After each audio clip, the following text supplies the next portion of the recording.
শিক্ষকের বদলিতে বিক্ষোভ, স্কুলে তালা ঝোলালেন গ্রামবাসী ও অভিভাবকরা। আলিপুরদুয়ার জেলা কুমারগ্রাম ব্লকের দক্ষিণ রামপুর এসপি প্রাথমিক বিদ্যালয়ের এক শিক্ষকের বদলিতে নারাজ গ্রামবাসী ও অভিভাবকরা। বিদ্যালয়ে তালা ঝোলালেন তারা। গ্রামবাসীদের অভিযোগ, এই বিদ্যালয়টি আগে খুব খারাপ অবস্থায় ছিল। আগে শিক্ষক ঠিকমতো পঠন পাঠন করাতেন না এবং ঠিক সময়ে বিদ্যালয়েও আসতেন না। ফলে ধীরে ধীরে এই বিদ্যালয় থেকে নিজেদের সন্তানদের ছাড়িয়ে নিয়ে অন্য বিদ্যালয়ে ভর্তি করতে শুরু করেছিলেন অভিভাবকরা সবাই। পরবর্তী সময়ে এই বিদ্যালয়ে সত্যজিৎ সাহা নামে একজন শিক্ষক যোগ দেন এবং তিনি এসে বিদ্যালয়ের পঠন পাঠন সহ একাধিক বিষয়ে আমূল পরিবর্তন নিয়ে আসেন। পড়ুয়ারা বিদ্যালয়ে না আসলে বাড়ি বাড়ি গিয়ে বিদ্যালয়ে আসার জন্য বাচ্চাদেরকে ডেকে নিয়ে আসতেন। ফলে গ্রামবাসীদের কাছে খুব অল্প সময়েই জনপ্রিয়তা লাভ করেন সেই শিক্ষক। বিদ্যালয়ের পরিবর্তন থেকে অনেক অভিভাবক তাদের সন্তানদের ফের এই স্কুলে ফিরিয়ে নিয়ে আসেন, কিন্তু সম্প্রতি সেই সত্যজিৎ সাহার বদলির আদেশ আসে এবং শনিবার থেকেই পাশের পূর্ব মাঝের ডাবরি জুনিয়র প্রাইমারি স্কুলে যোগদান করেন তিনি। এতে আরও ক্ষুব্ধ হয় গ্রামবাসীরা। তারা কোনো মতেই সত্যজিৎ সাহাকে এই বিদ্যালয় থেকে যেতে দিতে চাইছেন না। গ্রামবাসীরা জানান, তার বদলে এই বিদ্যালয়ে অন্য এক শিক্ষককে বদলি করা হয়েছে, যিনি তেমন ভালো পড়ান না। তাই শনিবার সকালে যখন প্রধান শিক্ষক বিদ্যালয়ে আসেন, তখন তাকে ঘিরে বিক্ষোভ দেখায় গ্রামবাসীরা। বিদ্যালয়ের কক্ষে তালা ঝুলিয়ে দেন তারা। তাদের দাবি, সত্যজিৎ সাহার বদলি বাতিল না করা পর্যন্ত তারা স্কুলের তালা খুলবেন না, আন্দোলন চালিয়ে যাবেন। পরবর্তী সময়ে বিদ্যালয়ের কক্ষের তালা না খুলে ছুটি দিয়ে দেওয়া হয় বলে জানা যায়। Bureau news, ABN 24x7, Alipurduar. না কেউ যে ভালো মাস্টারটা যে গেছে ট্রান্সফার হয়ে আজকে খবর পাইলাম যে স্যারটা ট্রান্সফার হয়ে গেছে, এই জন্য আমরা আসছি এখানে যে আমাদের ওই স্যারকেই লাগবে। তো আপনারা কি স্কুলে তালা দিয়ে দিলেন? হ্যাঁ। এখন কি দাবি? আমাদের দাবি ওই স্যারটাই লাগবে। আচ্ছা, যদি দাবি যতক্ষণ না মানবে যতক্ষণ নামে তালা দেওয়াই থাকবে, আন্দোলন চলবে। হ্যাঁ, ওই স্যার যদি না আসে তাহলে আমরা অন্য স্কুলে নিয়ে যাবো, বাধ্য হয়ে নিয়ে যেতেই লাগবে। কিন্তু এই স্কুল তো আপনাদের বাড়ির কাছে।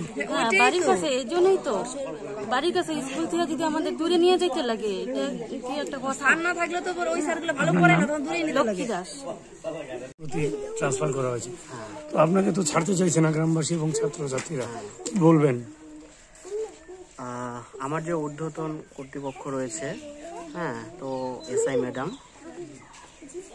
যেটা মানে শিক্ষক আর শিক্ষার্থীর মধ্যে যে অনুপাতটা, যেটা 30:1 হয়, 30 জন ছাত্র পিছু একজন শিক্ষক হয়। তো সেই অনুযায়ী আমাদের বিদ্যালয়ে 22 জন শিক্ষার্থী আছে আর 4 জন শিক্ষক আছি আমরা, শিক্ষক শিক্ষিকা।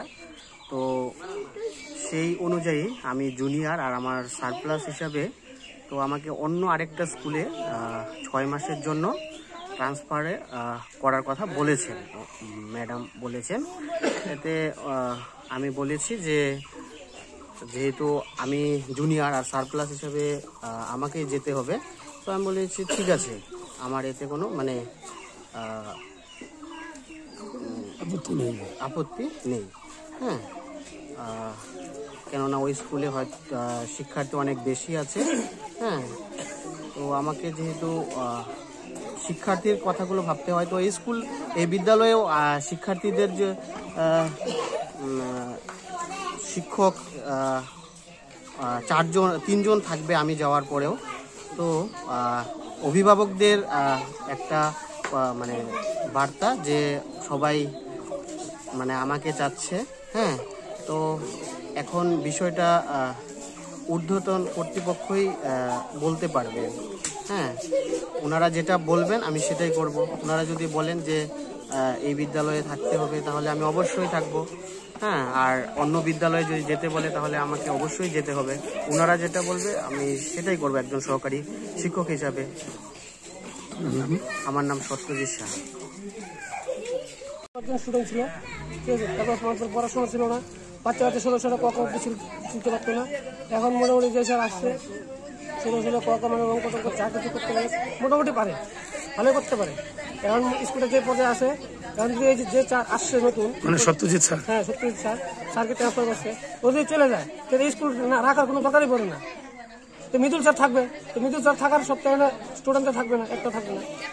যেরকম আমার ছেলে ছিল আগে 12 বিষয়তে, এখন আমার ছেলেকে এখানে আনলাম, ভর্তি করালাম, ঠিক আছে, স্কুলটা ভালো চলছে।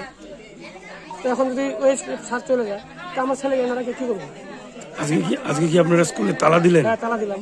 আচ্ছা, তাহলে স্যার না আসা তালা খুলবে, আন্দোলন চলবে আর কি। আচ্ছা, মানে এখন স্কুল ভালো চলতো হ্যাঁ এখন মোটামুটি স্কুল ভালোই চলছে। এই সত্যজিৎ স্যারের জন্য? আশা করি। আচ্ছা, তা আপনারা ওনাকে জাতি দিতে না, চাচ্ছেন? যাতে দিচ্ছি না আমরা। আপনার নাম? রতন দাস। রতন দাস। আপনার বাচ্চা? তার মানে আমাদের স্কুলে আগে তো স্যারগুলো ভালো ছিল না, এখন সত্যজিৎ স্যার আসার পরে স্কুলটা পরিবর্তন হয়েছে, বাচ্চাগুলো আসতে চায়। তারপরে ওই স্যারটা হঠাৎ করে ট্রান্সফার হয়ে গেল, কেন হলো ওটা আমরা জানি না। তারপরে বলে স্যার বেশি আর অন্য স্যার আছে, ওই স্যারকে নিয়ে ট্রান্সফার করে দেয়। যে স্যার ভালো আমাদের ওই স্যারের বাচ্চাগুলোকে পড়ায়, ওই স্যার আমাদের প্রয়োজন। তাহলে ওই স্যার না আসলে বাচ্চাও স্কুলে পাঠাবো না আর স্কুলও খুলবে না।